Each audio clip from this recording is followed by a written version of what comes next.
तमाम हजरात हमारे शोरा इकराम को भरपूर दादो तहसीन से नवाज रहे हैं, वहीं हमारे सदर आली वकार हमेशा की तरह आज भी शोरा इकराम के अच्छे शेरों पर दाद दे रहे हैं, उन्हें अपनी मोहब्बतों से नवाज रहे हैं, मुशाहिदे की आबरू और वकार में इजाफा कर रहे हैं।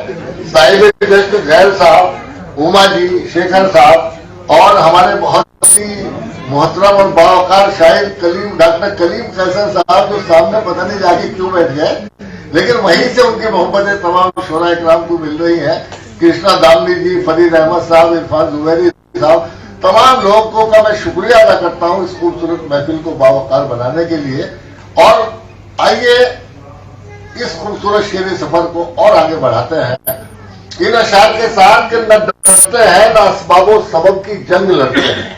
फरीद भाई जी, न डरते हैं न असबाबो सबब की जंग लड़ते हैं, निहत्ते लोग हैं लेकिन गजब की जंग लड़ते हैं। और हमें गाजी कहो, हम लोग कागज की जमीनों पर कलम को हाथ में लेकर अदब की जंग लड़ते हैं। इन खूबसूरत अशार के साथ मैं गुजारिश कर रहा हूँ उर्दू के उस मुजाहिद को जिसने दिल्ली, अमरोहा और अतराफ में कई सौ मुशायरों का इनकाद करके, बहुत बड़े बड़े मुशायरों का इनकाद करके उर्दू शायरी की खुशबू को घर घर पहुंचाने का काम किया है, बल्कि मोहब्बत, उखुवत, इंसान दोस्ती और वतन परवरी का पैगाम दिया है। और आज भी नफरत के अंधेरों में हिंदी और उर्दू की ये गंगा जमनी महफिल सजा के यकीनन काबिल कदर कारनामा अंजाम दिया है। जनाब महकश अमरोही ने मुझ जैसे न जाने कितने लोगों को उंगली पकड़कर मैदान इल्म और फन में चलना सिखाया और शोहरत की ख्वाहिश और सत्ताइश की तमन्ना के दूर रहकर उर्दू अदब के निगार खानों में अपने खून जिगर से बेशक बेशक मैं इन अशार के साथ कि रिश्तों की धूप छाव से आजाद हो गए, अब तो हमें भी सारे सबक याद हो गए और मैं पर्वतों से लड़ता रहा और चंद लोग गीली जमीन खोद के फरहाद हो गए। बहुत अदब के साथ गुजारिश कर रहा हूँ अपने बड़े भाई और करम फरमा दोस्त जनाब महकश अमरोही से आप हज़रात जोरदार तालियों से उनका इस्तकबाल।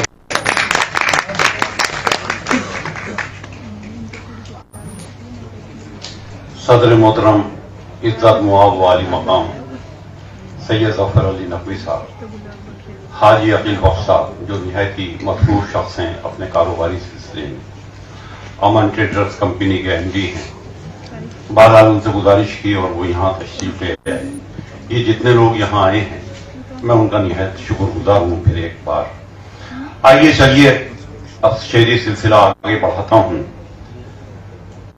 पता नहीं शायरी कब शुरू की, 14 साल की उम्र थी जब मैं ये समझता था, जब हमारे बड़े भाई सरकार हैदर शाहिर साहब अपने घर में गज़लें गुनगुनाते थे तो मैं समझता था कि ये दर्द भरे लहजे में न जाने किसे पुकार रहे हैं और मेरा भी दिल दर्द से फट जाया करता था। वो शेर व नगमा का जमाना था। चलिए उन्हीं यादों के सारे चंद शेर आप लोगों को जी अता हो सर अता। अर्ज किया है कि दीवाना बनाना है तो दीवाना बना दे, मोहतरम की नजर दीवाना बनाना है तो दीवाना बना दे, वरना कहीं तकदीर फसाना न बना दे। दीवाना बनाना है तो दीवाना बना दे, वरना कहीं तकदीर फसाना न बना दे। ऐ देखने वालों मुझे हंस हंस के न देखो, ऐ देखने वालों मुझे हंस हंस के न देखो, तुमको भी मोहब्बत कहीं मुझसा ना बना दी। वाह वाह वाह, क्या कहने। मुझे हंस हंस के ना देखो, वाह वाह वाह वाह, तुमको भी मोहब्बत कहीं मुझसा ना बना दे। अर्ज किया है कि उसके मेयार तक नहीं पहुंचा, उसके मेयार तक नहीं पहुंचा, मैं अभी कार तक नहीं पहुंचा। उसके मेयार तक नहीं पहुंचा, मैं अभी कार तक नहीं, मैं अभी कार तक नहीं पहुंचा। कर्ज सरकार ने तो बांटा था, सरकार ने तो बांटा था, कर्ज नादार तक नहीं पहुंचा। बाबा बाबा क्या कहने भाई, कर्ज नादार तक नहीं पहुंचा। वाह। देखिए अर्ज किया है कि अब बड़ा कर्ज ज्यादा में ये एक कथा समझ लीजिए कि जिस तरह اصل میں شاعری جو ہے وہ خون تھوکنے کے بعد کی جاتی ہے اور عجیب بے بسی اور تنہائی کا معاملہ ہے یہ. آدمی اپنی خوشیاں قربان کر دیتا ہے تمام زندگی. شوہر بیوی سے کہتا ہے تو وہ نہیں سنتی, بیوی شوہر سے کہتی ہے تو وہ اپنے شاعری کے جنون میں مبتلا رہتا ہے. گھر میں مسائل بھی پیدا ہو جاتے ہیں, ہر وقت ایک نئی سوچ, ایک نئی فکر, نیا خیال, لیکن وہ منزل انسان کو کہیں نہیں پہنچ پاتی اور وہ بھٹک کر ایک دن دم توڑ دیتا ہے. عرض کیا ہے کہ اب سلسلہ شعر و سخن ٹوٹ رہے ہیں, اب سلسلہ شعر و سخن ٹوٹ رہے ہیں, دل میں تیری یادوں کے بدن ٹوٹ رہے ہیں. اب سلسلہ شعر و سخن ٹوٹ رہے ہیں, دل میں تیری یادوں کے بدن ٹوٹ رہے ہیں. کیا میرا کوئی چاہنے والا نہیں رہا, کیا میرا کوئی چاہنے والا نہیں رہا, دو چار قمیضوں کے بٹن ٹوٹ رہے ہیں. کیا کہنے بھائی, کیا کہنے, زندہ باد محکش بھائی, زندہ باد. نہیں رہا, واہ واہ واہ, دو چار قمیضوں کے بٹن ٹوٹ رہے ہیں. دو ایک شعر اگر آپ کہیں تو ایک نظم روٹی کے عنوان سے تین چار بند اگر آپ کہیں عطا ہو سر. عرض کیا ہے کہ اپنی آنکھوں میں جگا کر میرے سوئے ہوئے خواب, اپنی آنکھوں میں عرفان علی صاحب توجہ چاہوں گا, محترم صاحب اور ڈائس پہ بیٹھے ہوئے جتنے مہمان اور غیر صاحب ہمارے بہت پیارے دوست اور شاعر ہیں, کہ اپنی آنکھوں میں جگا کر میرے سوئے ہوئے خواب, تم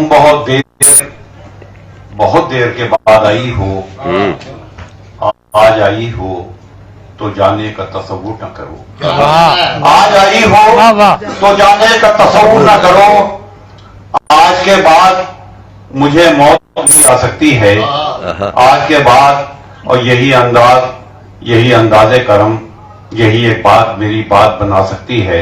آج آئی ہو تو جانو تو نہ دوں گا تم کو, آج آئی ہو تو جانے تو نہ دوں گا تم کو, زندگی یوں نہ صحیح یوں تو بسر ہو جائے, اور تم جو چاہو تو ابھی کوئی ستارہ ٹوٹے, تم جو چاہو تو لمحدار سحر ہو,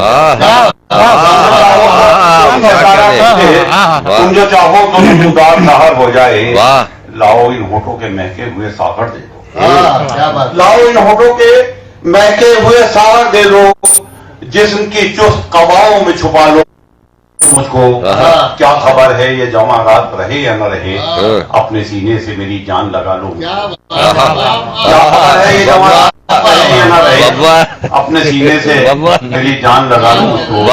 اور کتنے سالوں کی تمناؤں کا حاصل تم ہو, کتنے خوابوں کی نشانی ہو تمہیں کیا معلوم, اور ایک مدت سے جو منسوخ رہی ہے مجھ سے, تم وہی میری کہانی ہو تمہیں کیا معلوم. وہی گلپاش نگاہوں میں کٹیلے کاجل, وہی زلفے کے جنہیں میں نے کہا تھا بادل, وہی ہر سانس میں بہتی ہوئی بوئے تھا سندل. میری خاموش نگاہوں کا تقاضا سمجھو, میں زبان سے تو نہ ایک لفظ بھی کہہ پاؤں گا. آج آئی ہو تو کل تم بھی چلی جاؤ گی, اور میں جاتے ہوئے دیکھتا رہ جاؤں گا. کل کی ہر بات کے انجام سے میں ڈرتا ہوں, کل